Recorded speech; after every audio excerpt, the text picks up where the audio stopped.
नमस्कार, मैं डॉक्टर रेणु कुमारी आज के इस वीडियो में आप सबका स्वागत करती हूँ। हम पढ़ रहे थे संधि प्रकरण के विषय में। इससे पूर्व मैंने आपको स्वर संधि के विषय में पढ़ाया था, तो आज हम व्यंजन संधि के विषय में पढ़ेंगे। आइए व्यंजन संधि का अध्ययन करते हैं। एक बार पुनः व्यंजन संधि की परिभाषा जान लेते हैं। व्यंजन संधि वो है, व्यंजन संधि को हल संधि भी कहते हैं। और व्यंजन संधि तब होती है जब व्यंजन का व्यंजन से या स्वर से जो मेल होता है, तो उससे जो उत्पन्न विकार होता है उसे व्यंजन संधि कहते हैं। व्यंजन संधि के बहुत सारे भेद हैं, परंतु मैंने प्रमुख रूप से वही बता रही हूँ जो मुख्य आते हैं। तो आइए अब हम पढ़ते हैं इसके भेदों के विषय में। ये जो सूत्र हैं व्याकरण के में, उसके अनुसार इनके नाम हैं। पहला है जषत्व संधि, अनुनासिक संधि, तीसरा है षजुत्व संधि और चौथा है षटुत्व संधि। आइए अब इनका क्रम से अध्ययन करते हैं। सबसे पहला भेद है व्यंजन संधि का जषत्व संधि। जषत्व संधि में प्रथम वर्ण का तृतीय वर्ण में परिवर्तन हो जाता है। सिर्फ सिंपल सा इसका है कि प्रथम वर्ण का तृतीय वर्ण में परिवर्तन। जैसे जो हमारे वर्ग हैं, कवर्ग, वर्ग का तृतीय वर्ण है ग। क का ग में, च्वर्ग का जो में, ट का जो ट्वर्ग का ट है उसका ड में, और त्वर्ग का जो तो है उसका द में, और पवर्ग का तृतीय वर्ण बो है तो पो जो है वो बो में परिवर्तित हो जाता है। अब हम उदाहरण के माध्यम से समझते हैं। जैसे वाक जमा ईशा, तो कवर्ग का क आया है और इसका तृतीय वर्ण होगा ग। हमने इसे तोड़ के लिख लिया, वाह जमा क जमा ईशा। अब वो क के स्थान पर आ गया ग, तो बन गया वाग, और ईशा कुल मिला के बना बागीशा। इसी तरह से ऋक जमा वेदः, अन्य उदाहरण भी समझ लेते हैं। ऋग्वेदः, ऋक का क हो गया ग, ऋग्वेदः। बृहत् जमा आरण्यकः, तो का द, बृहद आरण्यकः। वाक् जमा दानम, क का तृतीय वर्ण है ग, वाग्दानम। वाक् जमा भूषणम, वाग्भूषणम। षट् जमा आननः, षडाननः। जगत् जमा ईशः, जगदीशः। कस्मात् जमा भयम, त का तृतीय वर्ण है द, कस्माद् भयम। दिक् जमा गजः, दिग्गजः। जगत् जमा गुरुः, जगद्गुरुः। जगत् जमा अम्बा, जगदम्बा। सुप जमा अन्तः, सुबन्तः। अच जमा अन्तः, अजन्तः। चलत जमा अनिशम, चलदनिशम। तत् जमा आकर्ण्य, तत् का तृतीय वर्ण है द, तो का तृतीय वर्ण आ गया द, तत् जमा आकर्ण्य, कुल मिला के अंत में बना तदाकर्ण्य। तो यह है हमारा व्यंजन संधि का भेद, जषत्व संधि। अब हम पढ़ेंगे दूसरा भेद। व्यंजन संधि का दूसरा भेद है अनुनासिक संधि।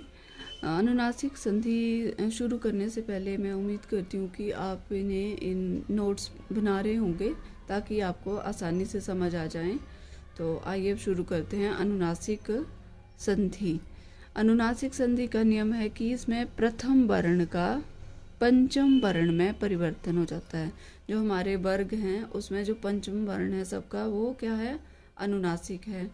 तो इसी आधार पर ये कौन सी संधि है, अनुनासिक संधि।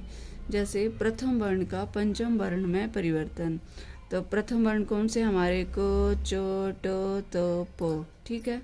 और किसी भी वर्ग का जो क्या हो, इसका पांचवा वर्ण हो, तो ये पांचों वर्ण अपने ही वर्ग के पांचवें वर्ण में परिवर्तित हो जाते हैं, ठीक है। अब क आएगा तो उसका पांचवा वर्ण क्या होगा, अंग। च का पांचवा वर्ण है य, ट का पांचवा वर्ग है ण, और त का पांचवा वर्ग है न, तथा प का पांचवा वर्ग है म, ठीक है। अब हम उदाहरण के माध्यम से समझते हैं। जैसे वाक जमा मयः, तो क का पांचवा वर्ण क्या है, अंग। क का क्या बन गया, हमने तोड़ के लिख लिया, वा जमा क जमा मयः। वा जमा क के स्थान पर अंग, और मयः वांग मयः, ये इसका रूप है, इस तरह से करना है। चित्त जमा मयम, तो का अंतिम है न, चिन्मयम। षट् जमा मासः, षण्मासः। सत् जमा मतिः, सम्मतिः। जगत जमा नाथः, जगन्नाथः, तो का जो पंचम वर्ण है न है, जगन्नाथः। अप जमा मयः, अमयः, प का अंतिम है म, तो अमयः। सत् जमा नारी, सन्नारी, तो का अंतिम वर्ण है न, तो सन्नारी। यह था अनुनासिक संधि व्यंजन वर्ण की। अब पढ़ते हैं तीसरी।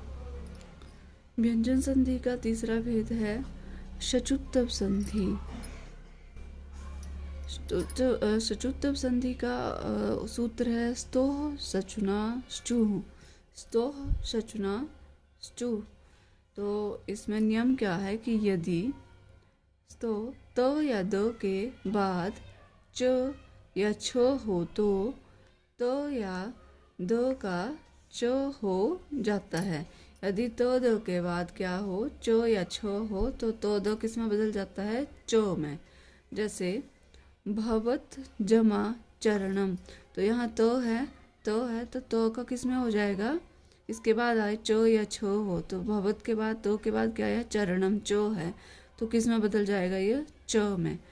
यहाँ तोड़ के लिखेंगे भव जमा त जमा चरणम, और तो के स्थान पर क्या आ गया, च, तो भवत जमा चरणम बराबर है भव चरणम, भव चरणम, इस तरह से बनेगा। उसी तरह से एतद जमा चंद्रमंडलम, दो आ गया, दो के बाद भी चो है, तो इसका भी चो बन जाएगा एतत् चंद्रमंडलम, एतत् चंद्रमंडलम।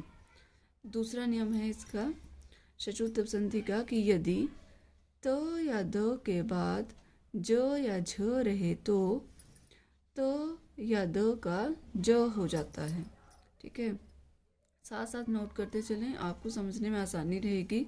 यदि त या द के बाद ज या झ रहे तो त या द का ज हो जाता है। जैसे उत जमा ज्वला, ठीक है, तो है और उसके बाद आ गया ज, तो का क्या बन जाएगा, ज, और क्या बन गया, जैसे उ जमा तो और ज्वाला हमने तोड़ के लिख लिया, तो के स्थान पर जो आ गया, उज जमा ज्वाला बन गया उज्ज्वला।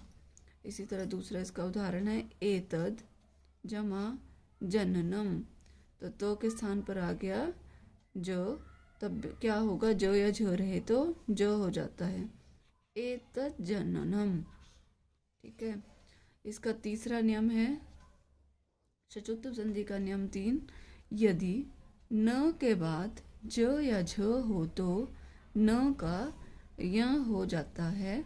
जैसे कि इसमें क्या कहा है कि न के बाद ज या झ हो तो न का य हो जाता है। ठीक है, तो जैसे महान जमा लया, महान जमा जया, क्षमा कीजिएगा। अब हम तोड़ के लिखते हैं महा जमा न, तो यहाँ क्या है, न है, और क्या कहा कि यदि ज हो या झ हो इसके स्थान पर तो वो क्या हो जाएगा, य। तो महा जमा न जमा जया, न के स्थान पर आ गया य, और जया वैसे ये महा जमा जया, महान जया।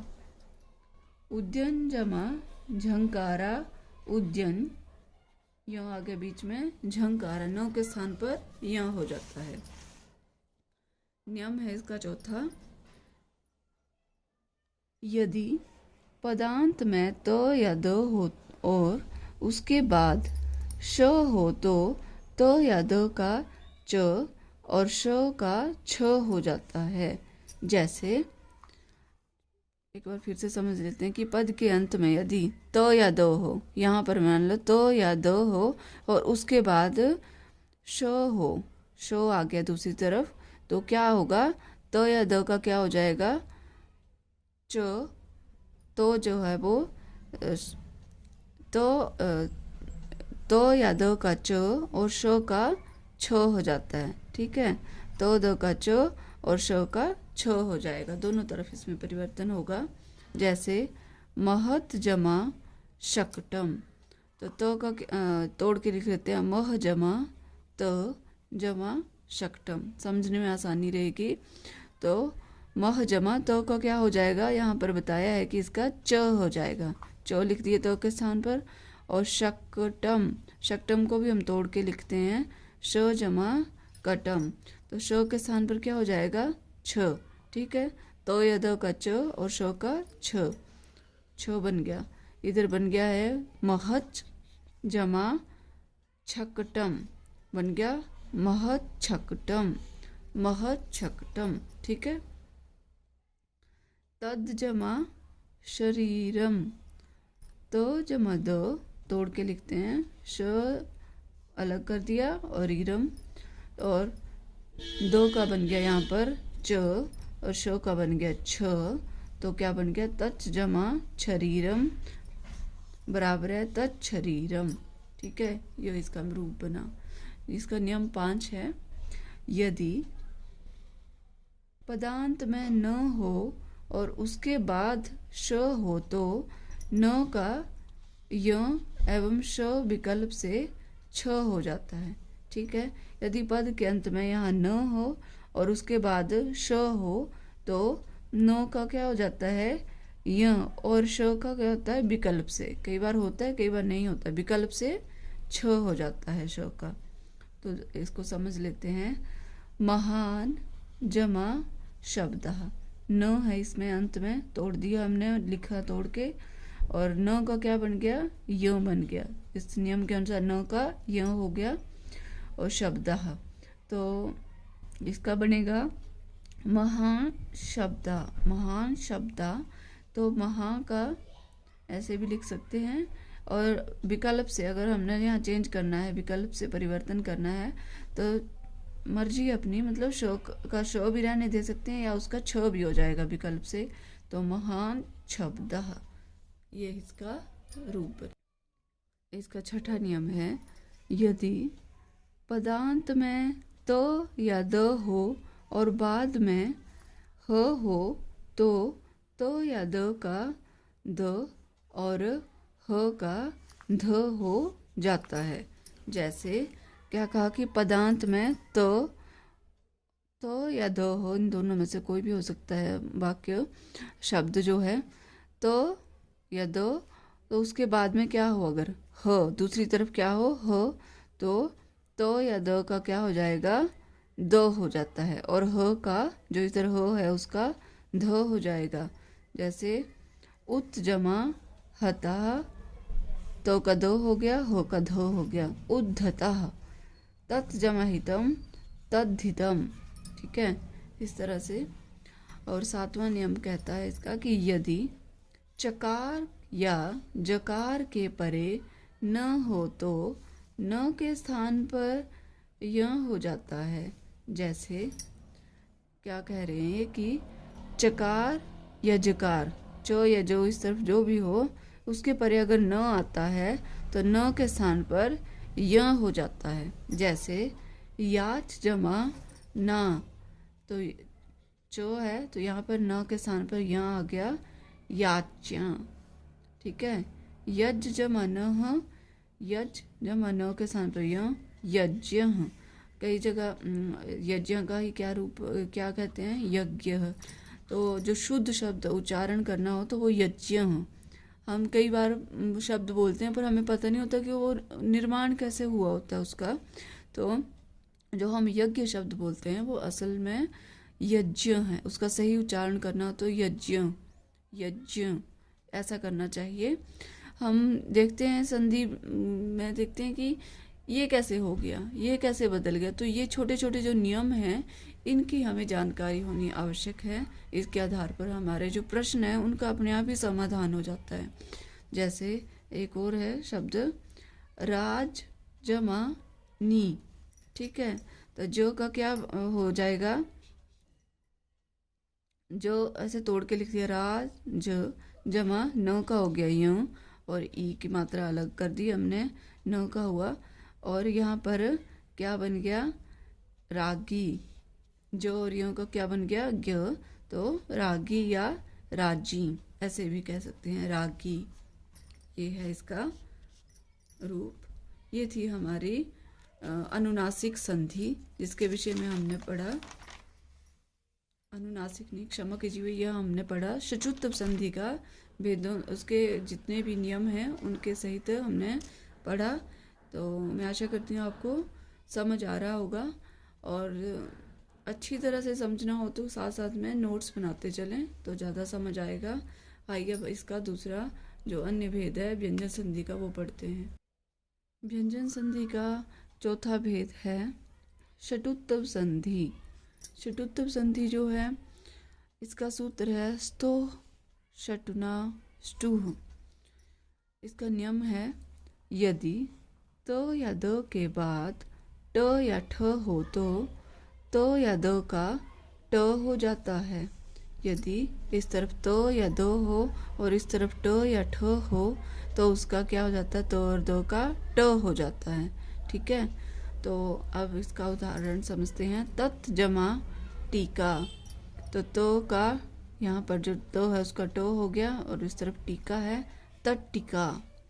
ठीक है, सत जमा ठकारा। तो का हो गया ट और ठ इधर रह गया, सठकारा, सठकारा।